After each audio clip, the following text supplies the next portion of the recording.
going to tell you right now, I am here with rancher Mike Callicrate, the owner of Ranch Food Directs.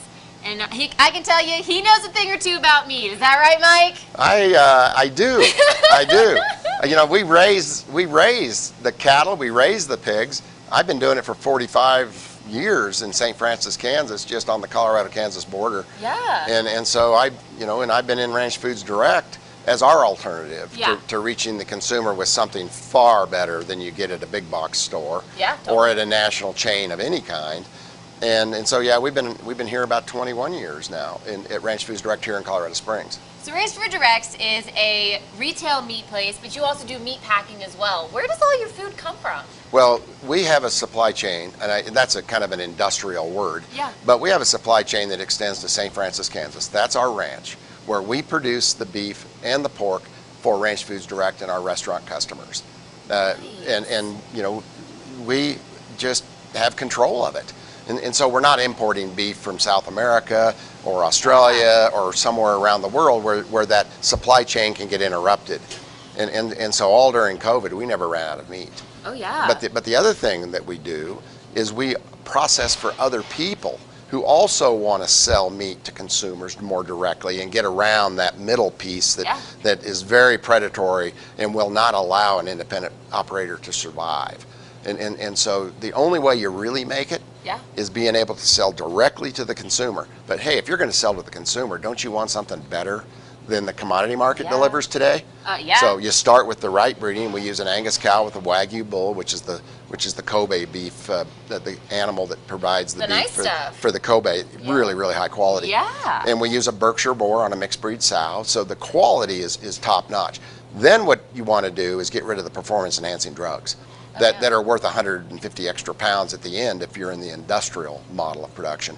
We give that up for meat quality that is far better and better marbling, so the meat's better, easier to digest, it's more flavorful, it's healthier.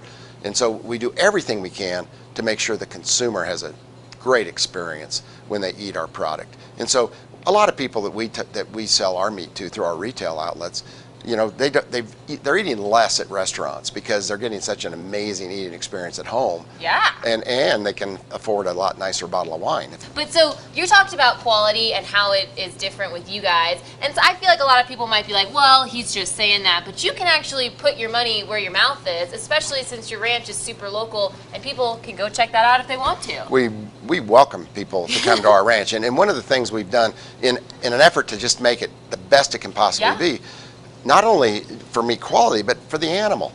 What if an animal was raised on the same place that it's slaughtered on, that it's processed on? It honestly never has a bad day. And so we built a slaughter facility right on our ranch. Yeah. So the only thing gets transported from us is the actual carcass.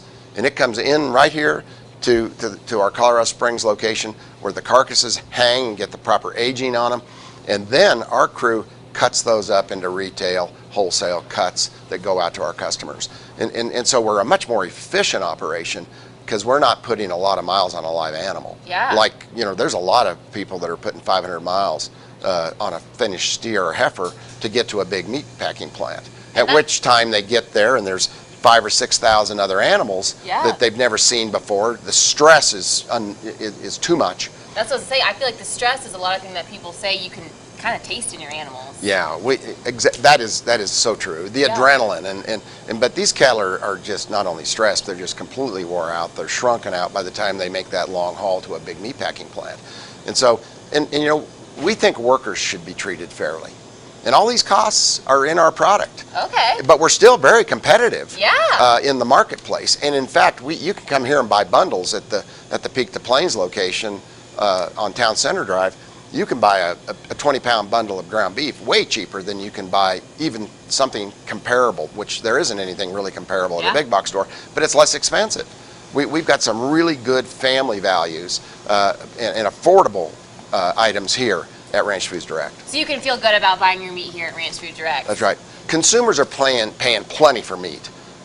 Producers are not being paid. They are cost to be reduced by the meat packing monopoly.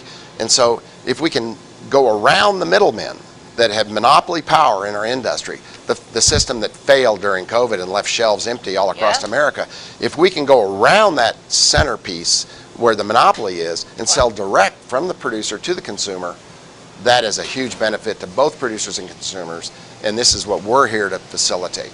Yeah, Mike, I feel good just talking to you. I feel good being in here in your retail store and what you guys offer. I'm excited to learn more and actually get some behind-the-scenes look at what you guys do here at Ranch Food Direct. Thank you so much, Mike. Well, thank you. All right, guys, we're here at Ranch Food Direct. You can come out here anytime you guys want. We're at the retail store. They've got 2 locations here in Colorado Springs, and trust me, he knows what he's talking about. You can bet you're going to get some good quality meat here at Ranch Food Direct. It doesn't get fresher than this. I'm joined now with rancher and owner of himself, Mike. How are you? Thanks for coming back out here. I'm good. So we are now back here where the magic happens, and like I said, it doesn't get fresher than this. Well, this is where the skilled cutters work. Yeah. You know, we have, 9 guys in the room right now.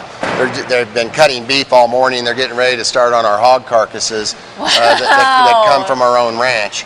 But this is a trade. Cutting meat is a skill. It's an art. It's a trade that we've lost because the big meat packers depend on inexperienced workers that do one thing all day long and that's it. And they can learn their job in a few minutes. Yeah. These guys here literally know how to break down a carcass all the way into that final cut that's in the retail store. Yeah. Whether it's a sirloin steak, a ribeye, a pound of ground beef, these guys are amazing. And we treat them very well and very appreciative of the work that they do. Absolutely. Especially when it comes, I mean, you can be snipping some fingers if you're not careful. Well, there's sharp stuff. There's grinders, there's saws, there's knives, and they need to learn how to be safe, and they need to know how to really do their job. And once they learn, and then they get fast, they get faster. And these guys are far, far more efficient at cutting up a carcass than the big plants are. Oh yeah. Our guys will, at the slaughter side at the ranch, our guys can do about 4 animals per man per day. The biggest meat packers can only get 1.6. Whoa! And they don't cut to final retail. We cut to final retail, so we skip that whole piece in the middle where they box the beef and ship it out all over the country.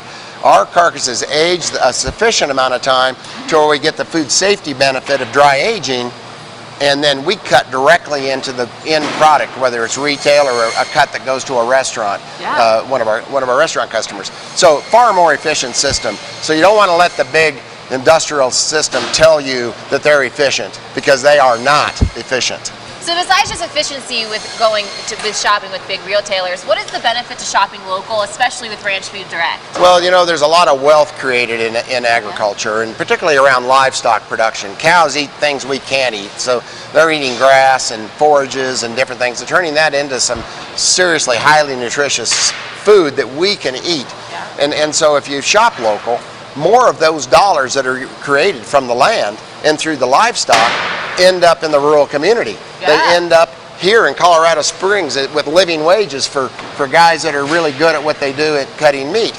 It benefits the community in a huge way.